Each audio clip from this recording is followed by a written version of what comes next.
Seja bem-vindo à nossa 22ª aula do nosso curso de Discipulado e Recepção de Novos Membros. Hoje, nessa aula, nós veremos o capítulo 21 da Confissão de Fé de Westminster, o qual trabalha sobre o culto religioso e o domingo, o dia do Senhor. Vamos lá? Alguns assuntos que eu abordarei com você nesta lição são o verdadeiro culto em contraste com o falso culto.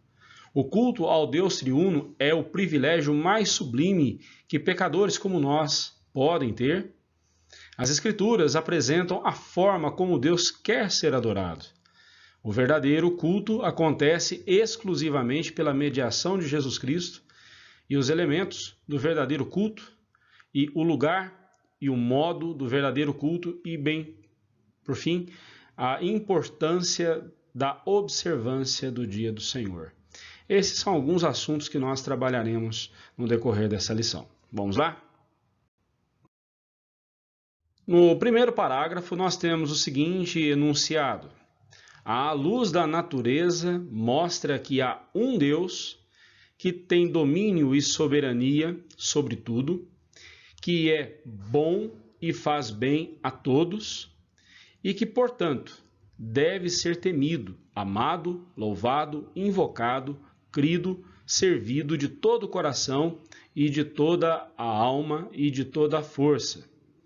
Mas o modo aceitável de adorar o verdadeiro Deus é instituído por Ele mesmo e é tão limitado pela sua própria vontade revelada que Ele não pode ser adorado segundo as imaginações e invenções dos homens ou sugestões de Satanás, nem sob qualquer representação visível ou de qualquer outro modo não prescrito nas Santas Escrituras. Vamos entender o que diz este parágrafo. Então nós vemos que a luz da natureza mostra que há um Deus que tem domínio e soberania sobre tudo que é bom e faz o bem a todos. O culto a Deus ele tem por base a sua autorrevelação. Ele é o único e verdadeiro Deus e ninguém mais além dele deve ser adorado. Também tem por base a sua autoridade, com a qual ele exerce o domínio e a soberania sobre tudo e sobre todos. E também tem por base os seus atributos, os atributos de bondade e amor, que são destacados aqui. Então, por tudo isso e por muito mais, Deus deve ser adorado por nós. Por tudo isso, nós vemos que Deus merece todo louvor e toda adoração de sua criação. Da parte dos homens, ele deve ser temido, amado, louvado, invocado, crido e servido de todo o coração, de toda a sua alma, de toda a sua força. Isto é, com a consagração total do nosso ser, de todo o nosso ser, de todos os nossos recursos e expectativas e desejos. É assim que nós devemos adorar a Deus. Ainda no parágrafo 1º, nós vemos que o próprio Deus é quem determina a forma como ele quer ser adorado. O culto a Deus tem de ser celebrado tal como ele determina em sua palavra. Nós não temos o direito de mudar absolutamente nada no culto do Senhor Deus, pois ele é o centro e a razão do culto. O culto é para ele, não para nós. Certamente você já viu aquela fatídica cena em que a pessoa saindo do templo, ela diz assim: puxa vida, hoje o culto não me agradou. Mas quem foi que disse que o culto é para agradar o ser humano? Aliás, o culto ele não é para o homem. Nosso culto não é antropocêntrico, ele é teocêntrico, é para agradar a Deus. E para agradar a Deus, o culto tem que ser conforme ele prescreve em sua palavra. O culto é para Deus e não para nós. Grave isso. Se adorarmos a Deus de forma diferente da que ele prescreve em sua palavra, estaremos fazendo segundo as nossas imaginações e invenções. E até mesmo, como diz a nossa confissão de fé, conforme as sugestões de Satanás. Isso é muito grave, isso é muito sério. Portanto, estaremos incorrendo no pecado da idolatria. E esta quer dizer que nós estamos nos curvando ante a vontade de outros e não ante a vontade de Deus. Estamos curvando ante a nossa própria vontade. E fazendo a nossa vontade, nós estamos fazendo a vontade de Satanás e não a vontade do Senhor Deus. Olha como isso é muito sério, meu irmão, né? Somente nas Escrituras nós encontramos a forma e o conteúdo do culto que Deus requer para si. As Escrituras são a nossa única regra de fé e prática, inclusive em relação ao culto divino. Assim sendo, qualquer culto que não estiver baseado e orientado e sustentado na palavra de Deus, não será um culto divino, mas sim até mesmo um insulto, uma afronta, um pecado contra Deus. Em Deuteronômio 12, versículo 32, está escrito: tudo o que eu te ordeno observarás, nada lhe acrescentarás, nem diminuirás. Isso Deus falou para Moisés. Também em Atos 17, 24 e 25 está escrito: o Deus que fez o mundo e tudo o que nele existe, o Deus que fez o mundo e tudo o que nele existe, sendo ele Senhor do céu e da terra, não habita em santuários feitos por mãos humanas, nem é servido por mãos humanas como se de alguma coisa precisasse, pois ele mesmo é quem a todos dá vida, respiração e tudo o mais. Ainda em Êxodo 20, versículos 4 a 6, está escrito: Moisés escreveu todas as palavras do Senhor e, tendo-se levantado pela manhã de madrugada, erigiu um altar ao pé do monte e 12 colunas, segundo as 12 tribos de Israel. E enviou alguns homens dos filhos de Israel, os quais ofereceram ao Senhor holocaustos e sacrifícios pacíficos de novilhos. Moisés tomou metade do sangue e o pôs em bacias, e a outra metade aspergiu sobre o altar. Em Colossenses capítulo 2, versículo 20 a 23, está escrito: se morrestes com Cristo para os rudimentos do mundo, por que, como se vivesseis no mundo, vos sujeitais a ordenanças, não manuseieis isto, não proves aquilo, não toques naquilo outro, segundo os preceitos e doutrinas dos homens? Pois que todas estas coisas com o uso se destroem. Tais coisas, com efeito, têm aparência de sabedoria, como o culto de si mesmo e de falsa humildade e de rigor ascético, todavia não tem valor algum contra a sensualidade.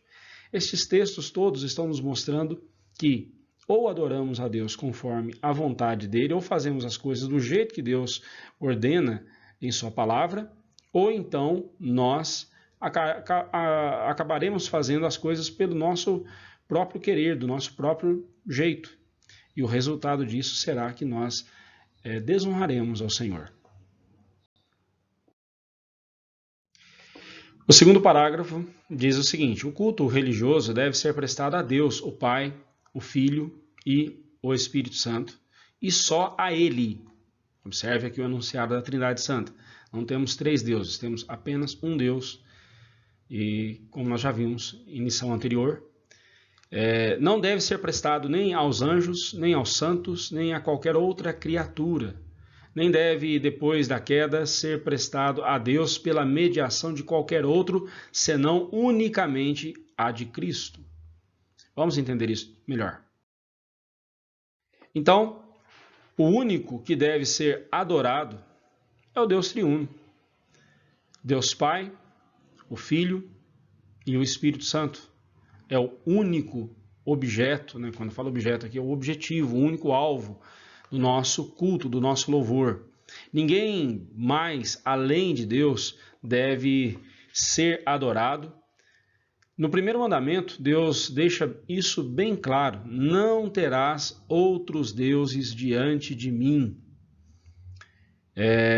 Ou seja, ninguém mais, além dele, deve ocupar o nosso coração e a nossa adoração. Muitas igrejas, infelizmente, têm cometido o erro grave quando distinguem as 3 pessoas da Trindade e prestam cultos distintos ao Pai, ao Filho ou ao Espírito Santo. O verdadeiro culto é dirigido ao Deus triuno o tempo todo. E o próprio Deus age em nossos corações enquanto o adoramos, o Deus triuno. Os subterfúgios da Igreja de Roma para justificar a idolatria, né? Latria, ela faz a distinção de latria, ou latreia, né, no grego, doulia e hiperdoulia, né? Os romanistas, para se esquivarem da acusação de quebrarem o primeiro e o segundo mandamentos, lançam mão de um subterfúgio engenhoso. E nesse subterfúgio engenhoso, porém, ele é insustentável. Eles distinguem entre latria, doulia e hiperdoulia. A latria, ou latreia, dependendo da versão, dizem eles, é o culto mais elevado que deve ser rendido somente a Deus. A isso eles chamam de adoração. A doulia, por sua vez, é um culto inferior que é dirigido aos santos e aos anjos. Não se trata de adoração, mas de uma reverência, de uma admiração. E a isso eles chamam de veneração. Logo, venerar não é adorar, segundo eles, mas reconhecer virtudes naqueles servos de Deus que viveram no passado e deixaram um exemplo de vida para serem seguidos.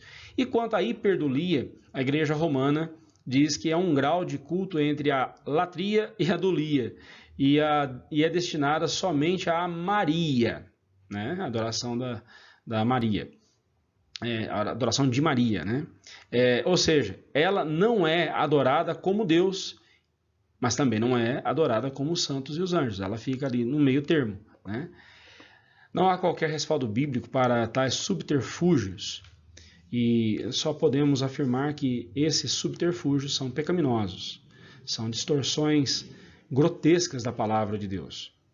E não devemos, se você olhar na Bíblia, você vai ver que mesmo anjos, santos anjos de Deus, quando se manifestaram ao povo de Deus, e os servos de Deus ali caíram diante deles em atitude de rendição e de adoração, como por exemplo lá em Apocalipse, quando João ele se curva diante do anjo, o anjo diz: levanta, para com isso, eu sou o teu conservo, adora a Deus somente. É muito importante observar que um anjo jamais aceitou a adoração. Então, eu tenho absoluta certeza que Maria também jamais aceitaria ser adorada como ela é. Nem que fosse com hiperdoulia ou com doulia, ou seja, com o que eles quiserem dizer, mas servos de Deus jamais aceitarão serem adorados no lugar do seu Deus. Adoração somente ao Deus triuno. Ainda no segundo parágrafo, destacamos que só há um meio de agradarmos a Deus, e esse meio é o Senhor Jesus, é através de Cristo, né? Não existe outra forma de honrarmos a Deus e de glorificarmos a Deus na nossa adoração, se não for por meio de Jesus. Agrada a Deus aquele que confia exclusivamente no sacrifício de Cristo para a salvação e adoração. Todos nós concordamos que não existe salvação fora de Jesus. Jesus é a única salvação. É o único que pode nos salvar. Mas Jesus também é o nosso único mediador entre Deus e nós. Só Ele pode nos apresentar diante de Deus e por isso mesmo toda a nossa adoração deve ser por meio de Jesus, confiada no sacrifício de Jesus e não em nossa habilidade. A medida da nossa adoração é o Senhor Jesus. E a mediação de Cristo mostra que a nossa total incapacidade de adorar a Deus de forma agradável a Ele. Nós precisamos de Jesus para agradar a Deus. Um Deus cujo padrão de santidade é tão elevado só pode ser agradado com um padrão de santidade e justiça igual ao dele. E aí eu lhe pergunto, o nosso padrão de justiça, o meu e o seu, é tão elevado como o de Deus? Com certeza não. Nós precisamos do sacrifício de Jesus, nós precisamos da justiça e da santidade de Jesus para nos garantir diante de Deus. Somente Jesus tem esse padrão e é somente por Jesus que nós devemos adorar ao Pai.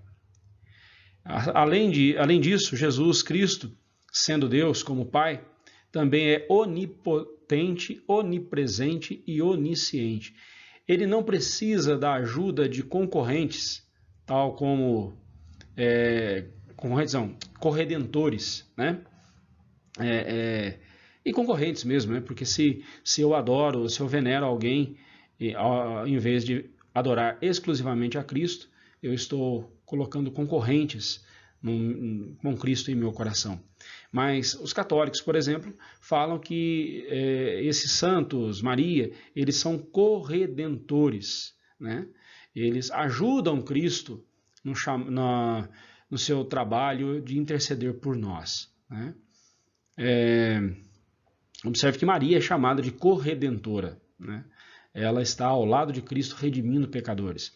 Na própria reza da Ave Maria, eles fazem esse pedido a ela, né? Para rogar por eles na hora da morte deles, porque se ela rogar por Jesus, eles creem, se elas rogarem a Jesus por nós, Jesus vai atendê-la, né? Essa é uma das heresias que a Igreja Romana ensina. E Jesus também não precisa nem mesmo de ajudantes, também como alegam os romanistas com a sua veneração aos santos. Jesus, ele é supremo, Jesus é pleno, Jesus é Deus. Ele não precisa de ajudantes. Ele não precisa de que alguém o auxilie no seu trabalho de interceder pelos eleitos. A nossa adoração tem que ser totalmente por meio de Jesus. No parágrafo 3, nós encontramos a seguinte afirmação: a oração com ações de graça, sendo uma parte essencial do culto religioso, é por Deus exigida de todos os homens. E para que seja aceita, deve ser feita em nome do Filho, pelo auxílio do seu Espírito, segundo a sua vontade, e isto com inteligência, reverência, humildade, fervor, fé, amor e perseverança. Se for vocal, deve ser proferida em uma língua conhecida dos presentes. A oração, meus irmãos, ela é parte especial do culto.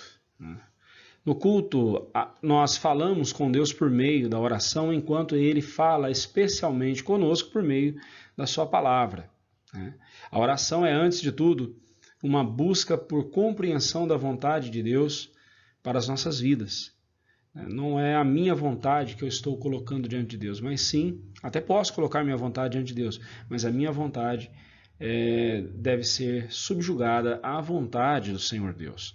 A oração ela deve não só expressar os nossos pedidos a Deus, mas também deve expressar a nossa gratidão. Por meio dela nós expressamos os nossos pedidos e súplicas e tudo o que está afligindo a nossa alma. Mas também nós devemos expressar a nossa gratidão a Deus por tudo que Ele tem feito por nós e ainda haverá de fazer. Na oração nós temos a adoração, ela é um ato onde exaltamos a Deus e reconhecemos a sua grandeza. Na oração também, no período de oração, ali no culto, nós temos a confissão de pecados. Através da confissão, através da oração, nós confessamos nossos pecados a Deus e buscamos o seu perdão. Também a oração deve ser intercessória. Nós temos um momento no culto onde nós intercedemos uns pelos outros. E através dela, intercedemos junto a Deus pelos nossos irmãos e demais homens. Por isso mesmo, queridos, deixar de praticar a oração é desobedecer a Deus e, portanto, é um pecado. Deus nos ordena a orar. A oração não é uma opção para nós. É um dos nossos deveres para com Deus e para com o nosso próximo. Logo, quando nós deixamos de praticá-la, estamos pecando contra Deus, desobedecendo. Que Deus nos livre de tamanha iniquidade. Bem, também diz aí no parágrafo que a oração ela é, por Deus, exigida de todos os homens. Bem, a oração deve ser praticada por todos os seres humanos, mesmo os pagãos e os não regenerados devem orar. E por isso mesmo, quando um ímpio clama ao Senhor por salvação, fazendo ali uma oração e clamando a Deus, o clamor dele não deixa de ser uma oração, ele é recebido por Deus e Deus tem misericórdia e o salva. Ainda que todos os seres humanos devam orar a Deus, Ele não ouve a oração de qualquer um. Existem critérios para que a oração seja aceita por Deus. A oração que Deus aceita ela, além do objetivo de glorificar e exaltar a Deus, ela também deve ser feita em nome de Jesus, né? Lá em João 14, versículos 13 e 14, o Senhor Jesus disse: tudo quanto pedirdes em meu nome, isto farei, a fim de que o Pai seja glorificado no Filho. Se me pedirdes alguma coisa em meu nome, eu farei. Lá em Colossenses 3,17, Paulo disse: e tudo quanto fizerdes, seja em palavra, seja em ação, fazei-o em nome do Senhor Jesus, dando por ele graças a Deus Pai. E isto certamente inclui a oração. Em nome de Jesus, né, essa expressão em nome de Jesus, ao final de todas as orações, nós sempre devemos dizer em nome de Jesus. Não é uma palavra mágica ou um código secreto que ativa o poder de Deus a nosso favor. Pelo contrário, ao dizermos em nome de Jesus, nós estamos reconhecendo que sem a intercessão de Jesus por nós, diante de Deus, jamais seremos atendidos por Ele e nem mesmo ouvidos por Ele. São os méritos de Jesus que me fazem ser abençoados por Deus. Também nós vemos que a oração deve ser pelo auxílio do Espírito Santo. Lá em Romanos 8,26 está escrito: também o Espírito semelhantemente nos assiste em nossa fraqueza, porque não sabemos orar como convém. Mas o mesmo Espírito intercede por nós, sobremaneira com gemidos inexprimíveis. Desde o versículo 18 do capítulo 8 de Romanos, Paulo vem falando sobre as mazelas do pecado em toda a criação. Primeiramente, ele, no versículo 19 a 22, ele fala dos gemidos da criação, por estar subordinada à vaidade, né, daquele que a subordinou, ela está em gemidos, né?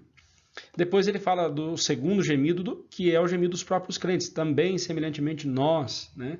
Ele fala dos servos de Deus que, apesar de terem sido regenerados, salvos por Cristo Jesus, têm a certeza da salvação, eles ainda sofrem as consequências do pecado nesse mundo. E por essa razão, eles gemem, né? Sofrem com as consequências do pecado. Mas também, aí no versículo 26, ele fala do Espírito Santo, que é o terceiro gemido aí no texto, o gemido do Espírito Santo. Ele geme de forma inexprimível diante de Deus, a nosso favor, ao ver os sofrimentos que nos são causados pelos nossos pecados. Alexander Archibald Hodge, ele faz uma afirmação maravilhosa sobre este trecho da confissão. Ele diz o seguinte: Cristo, como nosso advogado, faz intercessão por nós no céu. Romanos 8,34. O Espírito Santo, como nosso advogado, faz intercessão em nós, compondo nossas orações, incitando nossos desejos para que estejam em sintonia com a vontade de Deus e, dessa forma, mantendo a harmonia na constante corrente de petição, transitando de Cristo, a cabeça no céu, a seus membros na terra. Também nós vemos que a oração ela tem uma postura correta, ela tem que ser feita com uma postura correta. E os seguintes elementos são destacados aqui neste parágrafo. Fala-se primeiramente de a oração ser feita com inteligência. A oração é um ato racional. A despeito dos incrédulos nos insultarem, zombarem de nós, chamando-nos até de esquizofrênicos, né? Porque quando eles nos veem orando, eles não veem alguém para quem estamos falando, né? Nem nós vemos a Deus, mas nós temos certeza que Deus nos ouve. Mas segundo a psiquiatria, né? Os esquizofrênicos é que falam sozinhos, né? Ou é uma característica de quem é esquizofrênico falar sozinho. Mas nós não estamos falando sozinhos, nós estamos falando com Deus e temos a plena certeza que Ele nos ouve por causa de Jesus. Também a despeito dos carismáticos, né, quer sejam católicos ou pentecostais, que afirmam que se você está ali se entregando à oração, daqui a pouco você recebe um êxtase, um transe, e você ora em outras línguas, e coisa que ninguém entende. Bem, irmãos, eu sou cessacionista, eu não creio que esses dons extraordinários ainda aconteçam em nossos dias, porque eles não têm mais necessidade. Pastor, mas quem é você para dizer que não tem necessidade? Sim, porque a necessidade desses dons estava atrelada à revelação do Novo Testamento. Como o Novo Testamento já foi revelado, as Escrituras já estão fechadas, não há mais necessidade desses dons extraordinários. Bem, mas esse é assunto que a gente poderia tratar numa outra questão, num outro dia, poderia dar uma aula especificamente sobre isso. Eu não vejo esse tal dom de línguas que é praticado pelos carismáticos, eu não o vejo como o mesmo das Escrituras. Bem, mas a despeito de tudo isso, nós entendemos que a oração ela é um ato racional. Nós afirmamos que ela é um ato racional, pois a nossa mente está em comunicação com Deus. E por isso, nossos pedidos devem ser plausíveis, com o expresso objetivo de glorificá-lo em nossas vidas. Quantos dos pedidos que você faz a Deus em oração têm o objetivo de glorificar a Deus? Toda vez que você for orar, antes de tudo, peça a Deus, Senhor, me dê sabedoria para pedir de acordo com a tua vontade. Lá em 1 João 5,14 diz que nós podemos confiar que Deus vai nos atender, vai responder às nossas orações, desde que oremos de acordo com a sua vontade. Então, o grande desafio para nós não é receber uma bênção de Deus. O grande desafio para nós é nós aprendermos a orar conforme a vontade dele. Também nós vemos aqui no parágrafo que a oração tem que ser feita com reverência, isto é, com reconhecimento da majestade de Deus e de suas perfeições e santidade. Não estamos diante de um rei qualquer ou de um ser qualquer, estamos diante do rei do universo, do rei dos reis, o supremo Deus. E por isso mesmo devemos nos portar com humildade, é o outro elemento que é destacado aqui, com humildade, reconhecendo a nossa culpa e pecado e por isso a nossa indignidade de sequer falarmos com Deus. Também a nossa oração tem que ser feita com fervor, o que não quer dizer algazarra, barulho, né? Mas sim um coração que está em sintonia com a santidade de Deus, que é sincero em cada palavra que diz a Ele, depositando nele toda a confiança. Isso é fervor. Uma vida que vive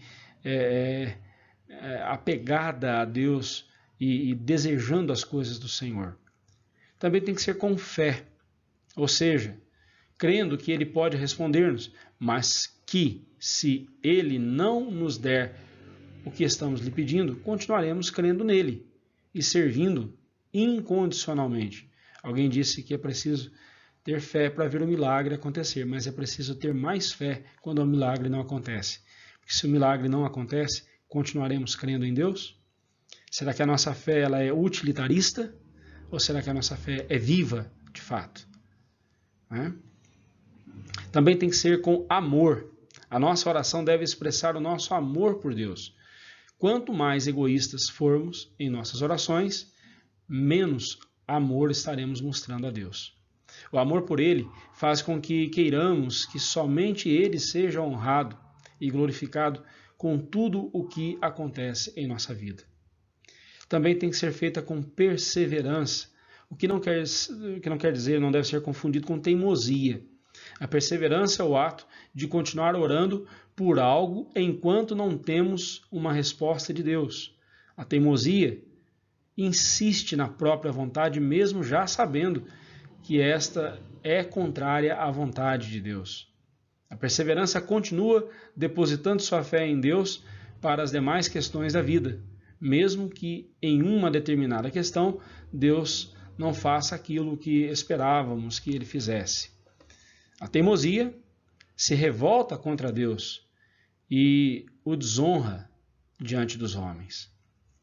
E também nós vemos que a oração ela deve ser feita na forma correta. E que forma é essa?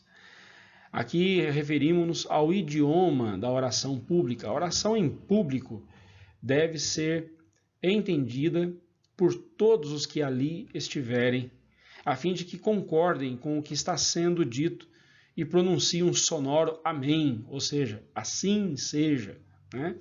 Amém significa isso, assim seja. As tais orações em línguas, como eu disse há pouco, nos círculos carismáticos, não passam de êxtase emocional. Não há respaldo bíblico algum para considerá-las línguas dos anjos, até mesmo porque toda vez que um anjo veio trazer uma mensagem a um servo de Deus, ele falou no vernáculo, na língua da pessoa, e a pessoa entendeu perfeitamente. O texto de 1 Coríntios 13:1, que é geralmente usado, né? Ainda que eu fale a língua dos anjos, ali se trata de uma hipérbole, um exagero de linguagem que Paulo está empregando para mostrar o seguinte: ainda que eu tivesse capacidade de falar com a língua dos anjos, sem amor, não teria sentido algum, né? Isso é um exagero, é uma hipérbole, né? Na gramática chamamos isso de hipérbole. Além do que todas as vezes que os anjos, como eu disse, se manifestaram aos homens, eles falaram na língua dos homens. Então, eu classifico esse tal dom de línguas que nós vemos hoje em dia como algo estático, ou seja, êxtase, fruto ali de um êxtase que a pessoa está sentindo naquele momento, ou seja, algo puramente sentimental, emocional. Ainda lembramos que todos os dons que Deus concede aos seus filhos têm o objetivo de edificar a igreja toda. Logo, que edificação traria uma oração feita por uma pessoa e que ninguém mais pudesse compreender? Então, eu, como pregador, muitas vezes cito palavras em hebraico, em grego, que são palavras dos textos originais da Bíblia, mas mesmo assim eu tomo muito cuidado, porque às vezes eu não quero impressionar as pessoas. Olha, ele sabe falar grego, ele sabe falar hebraico. Não é esse o objetivo. Se tiver necessidade ali no texto, eu vou dizer, olha, essa palavra é isso, isso, isso lá no grego. Ela significa isso, isso, isso. É só para ajudar na mensagem.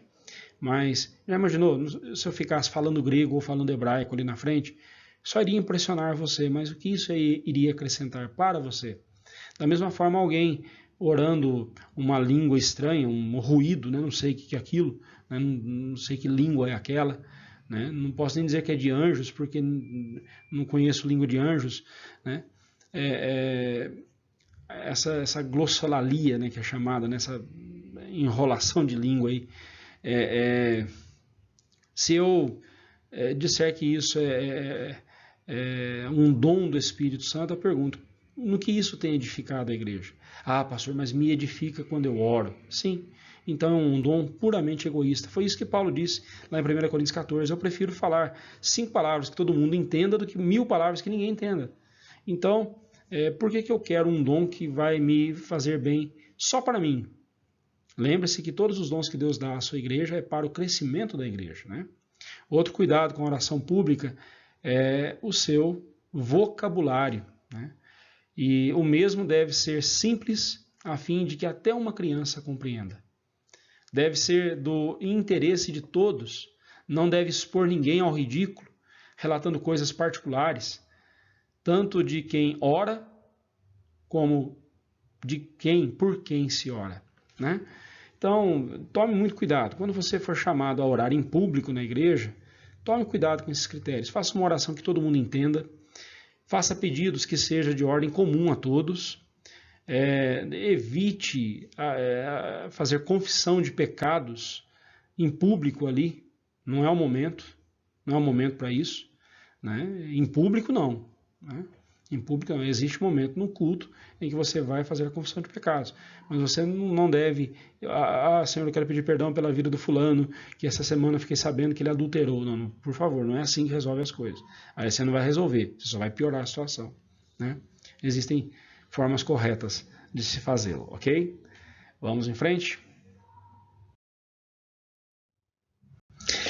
No parágrafo 4, nós lemos: a oração deve ser feita por coisas lícitas e por todas as classes de homens que existem atualmente ou que existirão no futuro, mas não deve ser feita em favor dos mortos, nem em favor daqueles que se saiba terem cometido o pecado para a morte, né? Então essas referências que estão aí em asterisco, elas não constam na CFW. Eu as coloquei aqui para nos ajudar nesse material, ok? São apenas auxílio para nós aqui nesse material. Então, a primeira pergunta que surge no parágrafo 4 é: pelo que devemos orar? A confissão diz que deve ser por tudo aquilo que é lícito aos olhos de Deus. Deve ser também alvo das nossas orações. Algo pode ser lícito de acordo com as leis dos homens, mas contrário à lei de Deus. Por tal coisa não devemos orar. Por exemplo, 2 gays pedem para que eu, como pastor, os abençoe, faça uma oração por eles para abençoar a união deles. É lícito segundo a lei dos homens. Mas eu não vou orar a Deus, pedir para que Deus abençoe uma união homossexual, porque isso é contrário à vontade de Deus, é abominação aos olhos do Senhor. Então eu não vou orar por isso. Vou orar por eles, mas não por isso. Vou orar por eles, pedindo a Deus que toque em seus corações, para que eles se arrependam do seu pecado e mudem, né, e sejam convertidos a Cristo Jesus e mudem de vida. Né?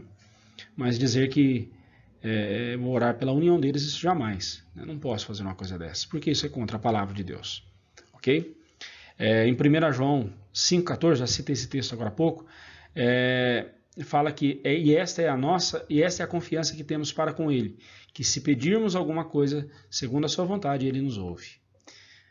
Rod, ele diz o seguinte: mesmo concernente àquelas coisas que em geral nos é lícito desejar, pode haver em muitos casos incerteza se é a vontade de Deus, que as possuamos no tempo e de maneira como as desejamos. Em tais casos, devemos naturalmente fazer nossas petições em consonância com a vontade divina, como procedeu o nosso bendito Senhor lá no Getsemane. Né? Que Arquibaldo está dizendo aqui, Alexander Arquibaldo Rhodes está dizendo aqui, é que o nosso padrão de oração é o próprio Senhor Jesus. Você lembra dele lá no Getsemane, ele orando a Deus: Pai, se possível, passa de mim esse cálice, contudo não seja como eu quero, assim como tu queres. Né? Isso é muito importante lembrarmos. A nossa oração tem que ser de acordo com a vontade de Deus. A outra pergunta que surge para nós no quarto parágrafo é: por quem nós devemos orar? Nós devemos orar por todas as classes de homens, quer ricos, quer pobres, autoridades ou pessoas do povo, crentes e incrédulos, amigos, inimigos, tanto os do presente quanto os do futuro, em suma, os que existem e os que existirão, mas nunca pelos mortos, como faz seitas como a Igreja Romana, o Espiritismo e outras. Deus nos proíbe de tal prática. No parágrafo 4 ainda vemos que a oração por quem não devemos orar. Né? Não devemos orar pelos mortos e nem pelos que cometeram pecado para a morte. Quanto aos mortos, as Escrituras nos ensinam que não devemos orar por eles. Pode ver lá em Deuteronômio 18, 9 a 14, Deus proibiu a Israel, dizendo: quando entrares na terra que o Senhor teu Deus te der, não aprenderás a fazer conforme as abominações daqueles povos. Não se achará em ti quem faça passar pelo fogo seu filho ou sua filha, nem adivinhador, nem prognosticador, nem agoureiro, nem feiticeiro, nem encantador, nem necromante, nem mágico, nem quem consulte os mortos. Pois todo aquele que faz tal coisa é abominação ao Senhor, e por estas abominações o Senhor teu Deus os lança de diante de ti. Perfeito serás para com o Senhor teu Deus. Porque por estas nações que hás de possuir, estas nações que hás de possuir, ouvem os prognosticadores e os adivinhadores. Porém a ti, o Senhor teu Deus, não permitiu tal coisa. E ainda lá em Isaías 8, versículo 19, está escrito: quando vos disserem, consultai os necromantes e os adivinhos, que chilreiam e murmuram, acaso não consultará o povo ao seu Deus? A favor dos vivos se consultarão os mortos? Ainda que este texto esteja proibindo a necromancia e não a oração pelos mortos, né, podemos, por inferência, estender o seu significado. Tanto a necromancia quanto a oração pelos mortos, elas são proibidas por Deus. Né? A Igreja Romana inventou a doutrina do purgatório a qual não se encontra em lugar algum das Escrituras, é uma invenção da cabeça deles. Quando recorremos à história, vemos que essa doutrina trouxe grande lucro financeiro para a Igreja Romana, pois os fiéis devotos pagavam grandes somas em dinheiro para que missas fossem realizadas em intenção de seus parentes falecidos. Até hoje é assim, né? Missa de 7 dia, de 15 dias, de 21 dias e assim por diante. Eles criam que eles estariam no purgatório, sendo expurgados dos seus pecados e aperfeiçoados para então entrarem no céu.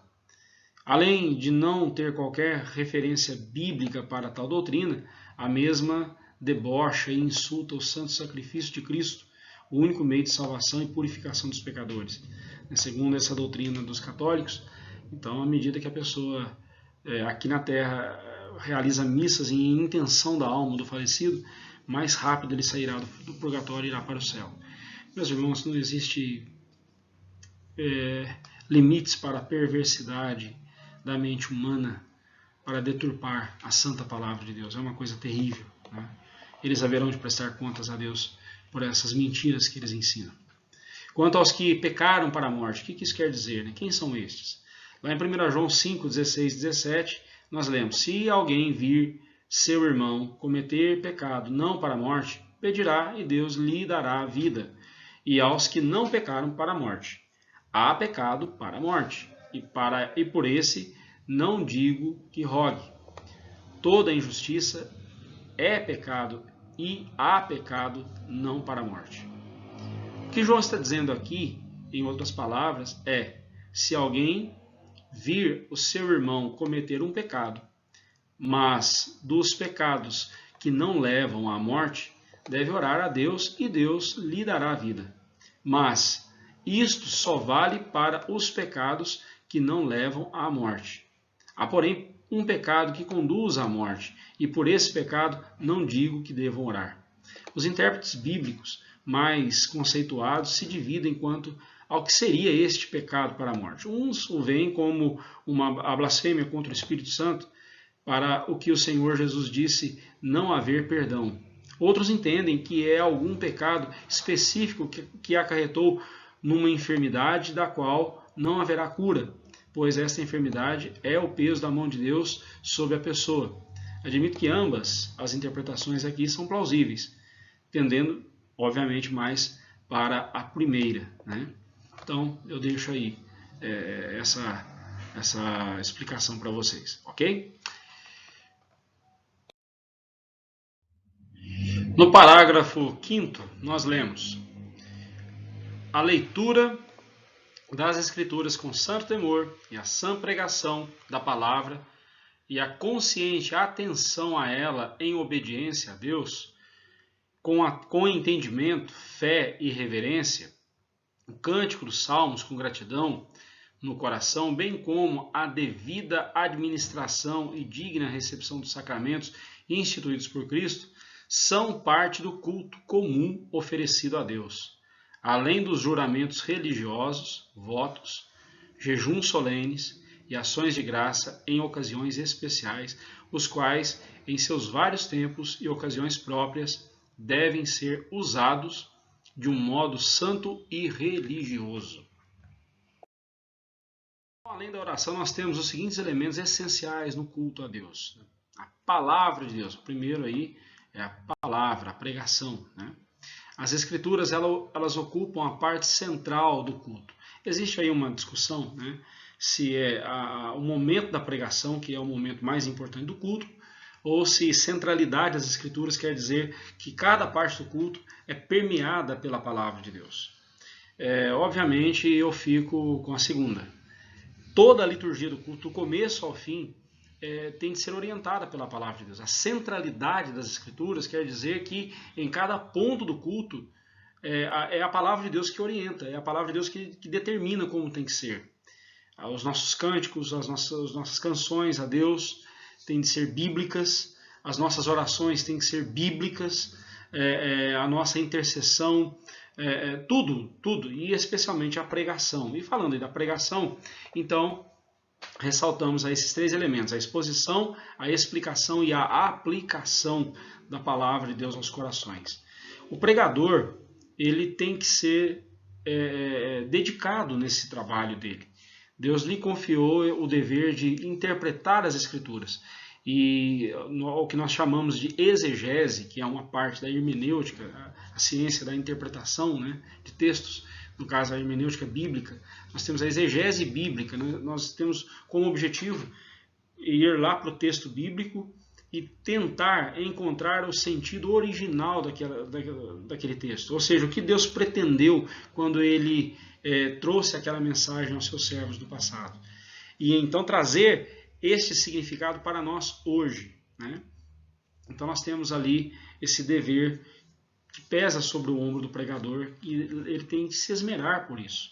Dá muito trabalho interpretar as Escrituras, ele não pode ter preguiça de fazer isso. Ele não pode fazer um sermão de qualquer jeito, ele tem que estudar muito o texto para poder então expor o texto, explicar o texto, mas também aplicar o texto. Porque o objetivo da pregação da palavra de Deus é a aplicação dos ensinamentos. E a aplicação significa a prática. Tiago vai dizer isso de forma muito clara. Sejamos operosos praticantes, não meros ouvintes. Nós devemos ouvir. A simples leitura das Escrituras deve ser feita com reverência. Nós devemos ter muita reverência na leitura, porque é o primeiro contato que você tem com o texto é a leitura. E se você tiver reverência na leitura, você também terá reverência na interpretação, na explicação do texto e na exposição do texto. E na prática do texto também. Okay? É muito importante a reverência enquanto fazemos isso.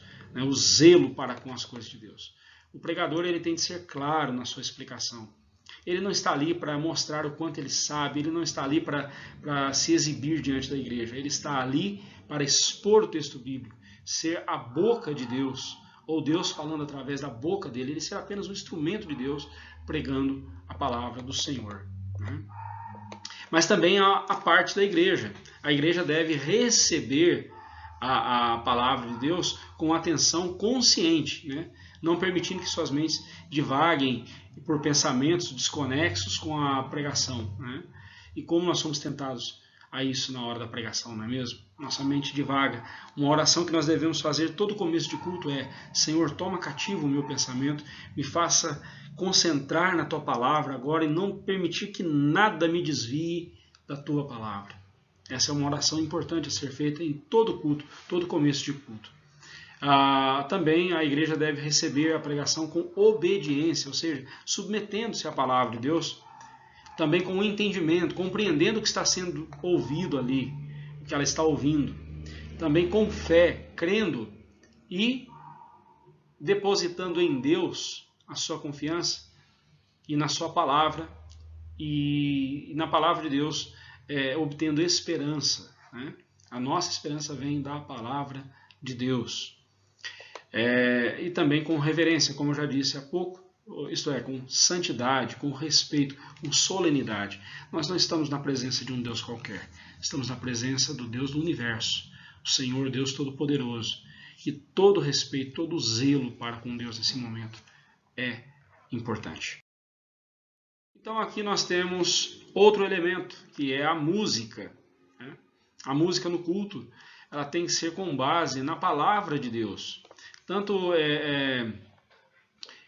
em Colossenses 3,16 como em Efésios 5,19, esses dois textos falam de louvarmos a Deus com salmos, hinos e cânticos espirituais. Embora esses textos não estejam falando do momento de culto especificamente, temos ali uma diretriz para a música em nossos cultos. Se nossas conversas devem ser baseadas na palavra de Deus, muito mais as músicas usadas no culto a Deus. Infelizmente a gente tem visto muitas igrejas colocando inclusive músicas mundanas durante o culto. Irmãos, devemos tomar muito cuidado. Não é pecado você ouvir música mundana, desde que essa música mundana não seja uma blasfêmia, desde que essa música mundana não seja algo que desonre a Deus. Né? Mas existe a música adequada para o culto. A música adequada para o culto não é só na sua letra, mas também no ritmo, na sua melodia. existem músicas adequadas para o momento do culto. E nós, pastores, devemos tomar muito cuidado com isso. Porque muitas vezes nós deixamos que a arte fale mais alto no culto. E isso é muito perigoso. Lembrando que isso pode ser uma invencionice humana, se não usada de forma correta, para a glória de Deus, com o fim de glorificar a Deus. Né? Também nós vemos outro elemento que é a gratidão sincera. Né? A música no culto ela tem que ser com gratidão sincera. Cantando louvores a Deus, dirigindo-lhe a palavra, nós devemos ser gratos e sinceros por tudo que Ele tem feito por nós. E também tem que ser apropriada à ocasião. Há muita discussão aí sobre os estilos musicais empregados no culto e no louvor a Deus. Há ainda que as escrituras não sejam explícitas quanto ao estilo musical, a reverência é o elemento principal. Devemos observar que determinados estilos e ritmos musicais não contribuem para o ambiente de culto, pois promovem agitação, distração e algazarra, desviando assim a nossa atenção do que é o principal, ou seja, a glória de Deus. Outros elementos do culto a Deus são o batismo e a ceia do Senhor, conhecidos como sacramentos ou ordenanças. A Igreja Católica, a esses dois sacramentos, ela acrescentou mais 5 inventados por ela, e esses 2 únicos verdadeiros, ela ainda faz de forma errada. Também nós entendemos que estes 2 sacramentos, nós voltaremos a esse assunto com mais detalhes a partir da lição 27, ou melhor, capítulo 27 da Confissão de Fé. Do capítulo 27 ao capítulo 29, nós abordaremos detalhadamente esse assunto com vocês, tá bom? Então nós não vamos deter nesse parágrafo, apenas enfatizamos que estes sacramentos, esses 2 únicos sacramentos deixados pelo Senhor Jesus Cristo, devem ser administrados no ambiente de culto a Deus, com a igreja reunida para adoração. Ok? Voltaremos nesse assunto com mais detalhes, então, a partir do capítulo 27. Estes elementos do culto a Deus, eles devem ser feitos de forma reverente, ou como a confissão diz, devem ser usados de um modo santo e religioso, isto é, com o propósito expresso de glorificar a Deus. Quanto aos juramentos e votos, nós veremos com mais detalhes na próxima lição, no capítulo 22. Por ora, apenas veremos que um juramento e um voto são palavras empenhadas numa determinada ocasião. O crente, quando ele faz um voto ou quando ele faz um juramento, ele reflete em sua vida o caráter de Deus. Ele deve refletir o caráter de Deus. Assim como Deus, ele não falha, ele não muda no que ele diz, nós também devemos dizer sim, sim ou não, não. O que passa disso vem do maligno. Logo, quando o crente não cumpre a sua palavra, ele está desonrando a Deus. Pior ainda é a situação daqueles que fazem votos e juramentos solenes e no momento de culto e não os cumprem. Quantos pais, ao batizarem seus filhos, depois cumprem os votos que fizeram no dia do batismo, ou no dia do casamento, ou no dia da ordenação ao oficialato? Nós sempre teremos momentos no culto a Deus em que nós faremos juramentos e votos, e nós devemos levar isso a sério. A nossa palavra seja sim, sim, não, não, porque o que passa disso vem do maligno. Quanto aos jejuns solenes, eles são aqueles convocados em momentos de calamidade ou circunstância parecida. Quando a igreja clama pela misericórdia de Deus com a humanidade e humildade, ela clama a Deus pelos homens e faz isso com humildade e também com humilhação, humilhando-se diante de Deus. Devemos distinguir esses jejuns solenes daquele jejum pessoal. Enquanto os jejuns solenes referidos aqui são voltados para toda a igreja em convocação numa ocasião específica, o jejum pessoal pode ser feito em qualquer momento. O jejum é uma disciplina espiritual na qual submetemos o nosso corpo a abdicar-se de necessidades físicas em prol das necessidades espirituais. Na luta contra vícios e pecados escravizadores, o jejum é uma ferramenta poderosa que Deus nos concede a fim de vencer esses pecados. né? Nós estamos disciplinando o nosso corpo a abrir mão daquilo que nós julgamos ser necessário para nós. E no jejum nós temos esse recurso que é muito importante para disciplinar o nosso coração a deixar de lado aquilo que nós achamos que é importante para nós, e então nos voltamos para Deus buscando aquilo que realmente é importante para nós, que é o próprio Deus. No parágrafo 6, lemos: agora, sob o Evangelho, nem a oração, nem qualquer outro ato de culto religioso é restrito a um certo lugar, nem se torna mais aceitável por causa do lugar em que se ofereça ou para o qual se dirija.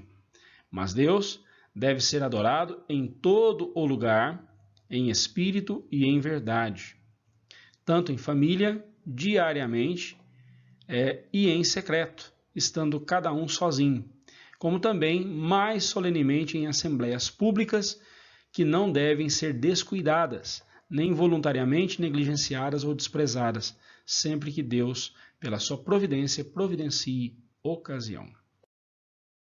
Então vamos entender esse parágrafo. Primeiramente, vejamos aí o lugar do culto, né? Por que mudou com o Evangelho? É a primeira pergunta. O lugar do culto. Por que mudou com o Evangelho? Que houve uma mudança profunda do Antigo para o Novo Testamento em relação ao lugar do culto, isto é incontestável. Nós precisamos compreender essa mudança. No Antigo Testamento, o lugar do culto a Deus mudou várias vezes até se fixar no Monte Sião, em Jerusalém, nos dias do rei Davi e Salomão, quando este construiu o templo do Senhor.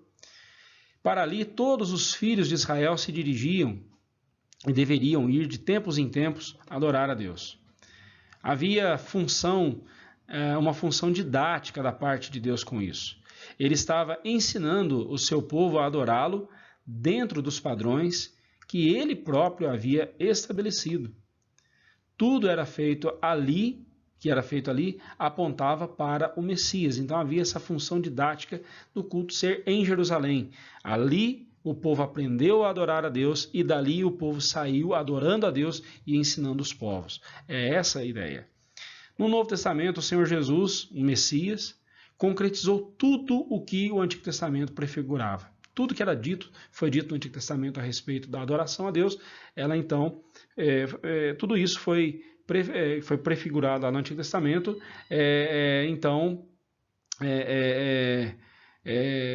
agora aplicado na pessoa do Senhor Jesus Cristo, concretizado na pessoa do Senhor Jesus Cristo no Novo Testamento. Na linguagem do escritor de Hebreus, tudo aquilo era uma sombra daquele que haveria de vir. Você pode conferir isso lá em Hebreus 8, 5 e Hebreus 10, versículo 1. Aqui nós vemos como Deus quer ser adorado, né? Nós destacamos que Deus quer ser adorado, primeiramente, constantemente. Deus deve ser adorado em todo lugar e diariamente. Todas as nossas ações devem ser tão solenes e reverentes diante de Deus como as que realizamos durante o culto solene. A solenidade com que agimos durante o culto a Deus aqui no culto dominical deve ser estendida para todas as demais circunstâncias do nosso dia a dia. Infelizmente, o que nós temos visto é o contrário.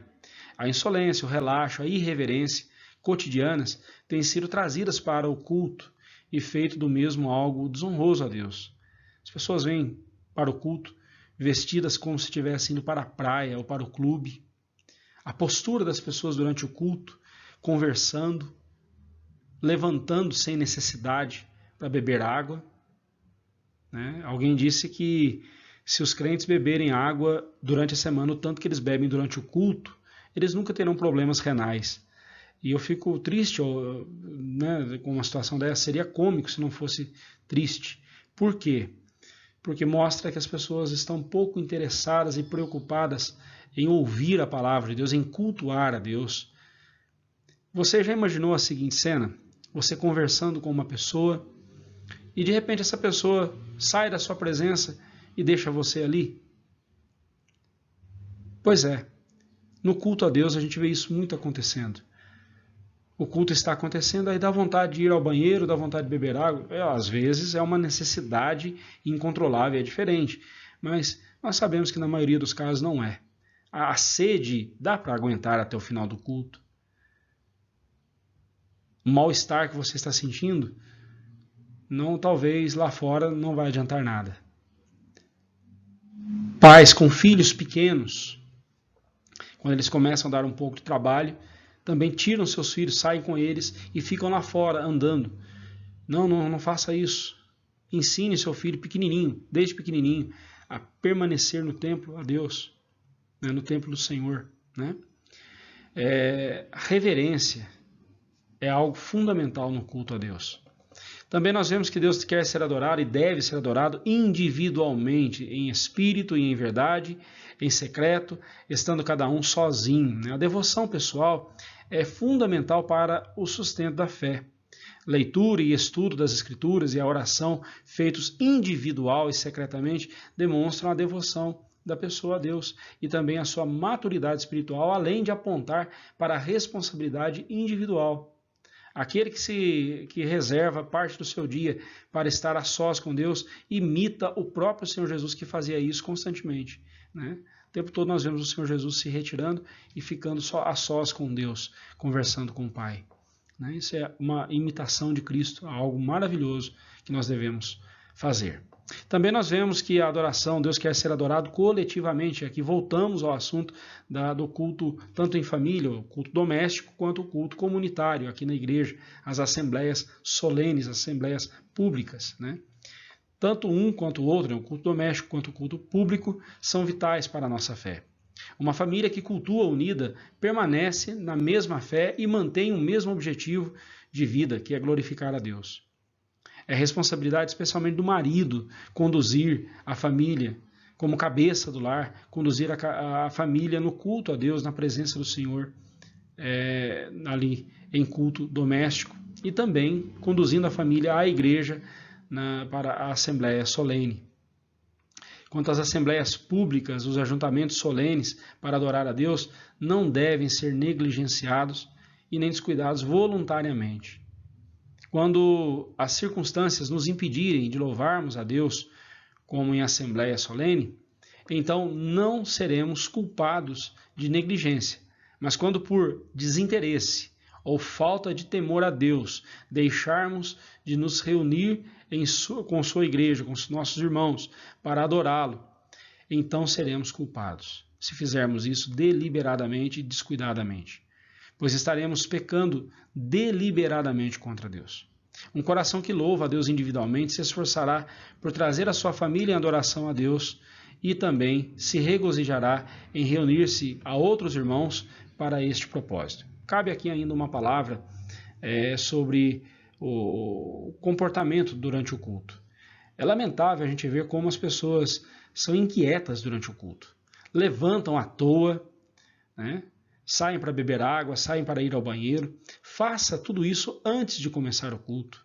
Venha mais cedo para a igreja. Vá ao banheiro. Beba água. Alguém disse que se os crentes beberem tanta água durante a semana como bebem na hora do culto, jamais terão problemas renais.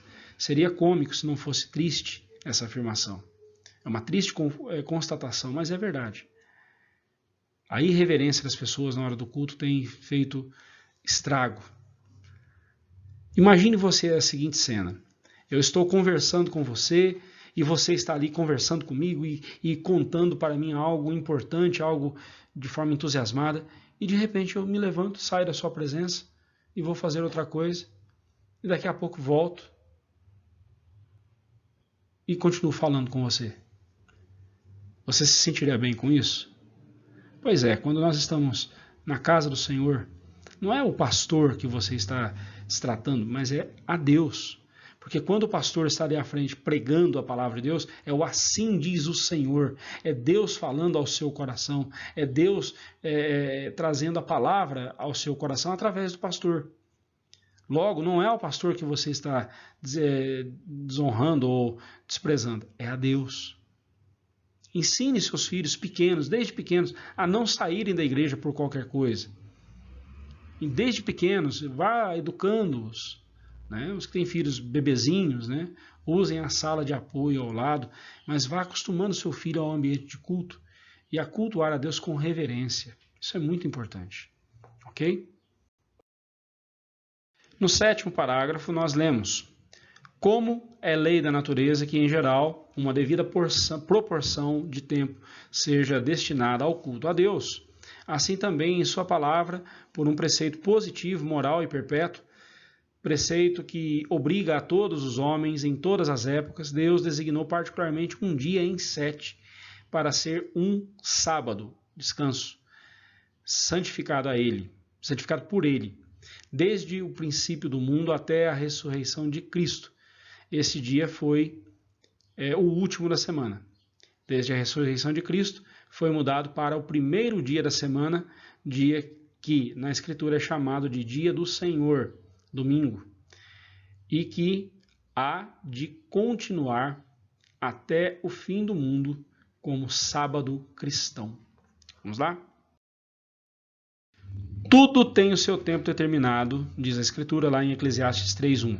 Há tempo para todas as coisas. Por isso mesmo, Deus determinou um dia entre cada 6 dias da semana para ser o seu dia, né? O dia do Senhor. Neste dia, o coração dos filhos de Deus deve se deleitar de forma especial pelas seguintes razões. Primeiramente, a sua finalidade. Ele é dedicado ao culto a Deus, ao seu culto, né?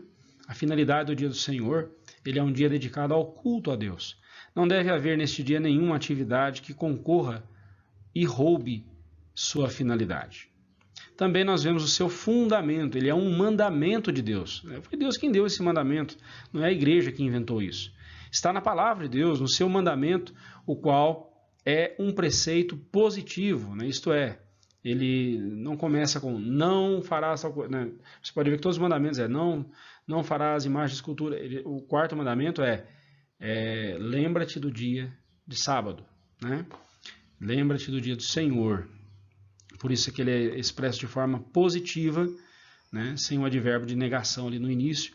Também ele é moral, isto é, ele é bom, e ele é perpétuo, ou seja, deverá ser observado até o fim, por toda a eternidade, né? Por isso mesmo, nós vemos o seu significado, né? Ele prefigura o descanso eterno. Há pouco eu disse que o fundamento dele, por ser um mandamento de Deus, né? Ele é perpétuo, ou seja, ele é por toda a eternidade, nós o celebraremos. Por quê? Porque a eternidade é o sabá eterno, é o descanso eterno, ok? Então, o significado do dia do Senhor é que ele aponta para o descanso eterno. Cada domingo em que deleitamo-nos em Deus, adorando com amor e alegria, somos levados a refletir sobre a eternidade com Ele, o nosso descanso eterno. Então, esses 3 pontos, sua finalidade, seu fundamento, seu significado, devem ser observados aqui, ok? Bem, talvez nesse momento você esteja se perguntando, mas por que nós guardamos o domingo se a ordem divina era para guardarmos o sábado? Por que guardamos o primeiro e não o 7º, né? Antes disso, vejamos o que significa a palavra sábado. No hebraico, a palavra sabá, né, não significa 7º dia, como a seita herética adventista do 7º dia e demais sabatistas eles afirmam, né? Não significa 7º dia, apenas significa descanso. Deus criou o universo em 6 dias e no 7º dia ele descansou. Por isso mesmo, isso você pode ver lá em Gênesis 2, 1-3. Por isso mesmo, ele abençoou este dia e o santificou, isto é, separou-o para si. Ao dar a sua lei a Moisés, Deus ratificou o 7º dia para o seu culto. Havia um princípio didático com tudo isso, ensinar o povo a depender totalmente de Deus enquanto se deleitava nele. Lembremos que no Antigo Testamento eles eram uma sociedade totalmente agrícola, né? E deixar de trabalhar um dia poderia implicar em comprometer ali o sustento deles. Mas Deus estava mostrando para eles, não, vocês serão sustentados por mim, né? aprendam a se deleitar no descanso, o descanso que eu vos darei, o descanso eterno. Né? Esse é o objetivo.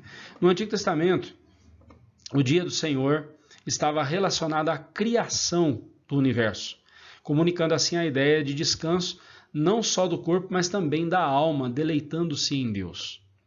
Já no Novo Testamento, o dia do Senhor está relacionado à ressurreição do Senhor Jesus Cristo, que se deu no primeiro dia da semana, no domingo.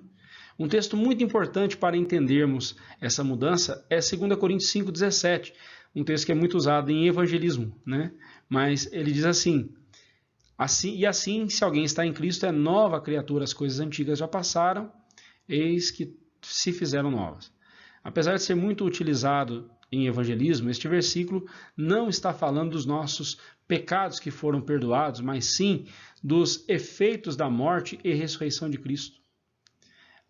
Então, este texto está nos mostrando que quem está em Cristo é nova criatura, literalmente é nova criação. Por isso, as coisas antigas já passaram, ou seja, tudo que estava relacionado à primeira criação, inclusive o sábado, se passou e tudo se fez novo, se fizeram novas. Guardando o domingo, se você estiver guardando o domingo por este princípio, em que nós celebramos a vitória da vida sobre a morte, a vitória de Cristo sobre a morte. É por esse motivo que nós guardamos o domingo. Então, nós somos nova criação em Cristo. A obra que Cristo realizou trazendo vida a nós é comparada à criação do universo, quando Deus trouxe a vida do nada. Eu quero que você compreenda isso. A ressurreição de Cristo tem tanto peso espiritualmente falando, quanto a criação do universo, ou mais até. Em Cristo nós temos a restauração de todas as coisas. Em Cristo nós somos nova criação. Veja aí no rodapé da sua Bíblia, né? na Bíblia revista e atualizada, 2 Coríntios 5,17, tem uma notinha de rodapé. Nova criatura ou nova criação. Somos nova criação em Cristo. Então, assim como na primeira criação, na criação do universo, o sétimo dia, né, o descanso veio depois de 6 dias de trabalho. Na nova criação, em Cristo Jesus, na ressurreição de Cristo, a nova vida, o descanso, né, a nova vida vem no primeiro dia da criação, nos capacitando a viver para a glória do Senhor, olhando para a eternidade e vivendo para a glória do Senhor. É por esse motivo que nós guardamos domingo e não sábado, né? O 8º e último parágrafo dessa lição diz o seguinte: este sábado é santificado ao Senhor, quando os homens, tendo devidamente preparado os seus corações e de antemão ordenado os seus negócios ordinários, não só guardam durante todo o dia um santo descanso das suas próprias obras, palavras e pensamentos a respeito dos seus empregos seculares e das suas recreações, mas também ocupam todo o tempo em exercícios públicos e particulares de culto e nos deveres de necessidade e misericórdia. É muito comum ouvirmos as pessoas dizerem que todos os dias são do Senhor Jesus e que guardar um só dia é legalismo. Porém, o que se constata muitas vezes é que quem não guarda um único dia para Deus, não guarda nenhum outro. E vive todos os dias para si mesmos e não para Deus. Muito diferente é a vida daquele que guarda o dia do Senhor. Ele vive toda a semana na presença de Deus, da perspectiva do domingo. Todas as suas atividades, quer sejam o seu trabalho, o seu lazer, são devidamente ordenadas durante a semana, a fim de que o domingo fique exclusivamente para Deus. Logo, no dia do Senhor, não devemos cuidar dos nossos negócios ordinários. A confissão de fé vai além e mostra que as ações, palavras e pensamentos relacionados aos nossos empregos seculares e as nossas recreações devem ser deixadas de lado. Então aqui nós vemos o que não devemos fazer no dia do Senhor, né? E o objetivo disso é para que nos deleitemos somente nele e no seu culto. Então, o que não fazer no dia do Senhor. É o que destacamos aqui agora, neste parágrafo. E o que fazer no dia do Senhor? Porque, veja bem, o mandamento não é só, ele não traz só o aspecto negativo, né, o que eu não devo fazer, mas ele também apresenta algo que eu devo fazer. Né? O dia do Senhor não é um dia para o ócio. Né? A palavra ócio, né? A palavra negócio significa negar o ócio, né? Trabalhar. Então, mas o dia do Senhor não é um dia para o ócio, para a vadiagem, para ficar à toa.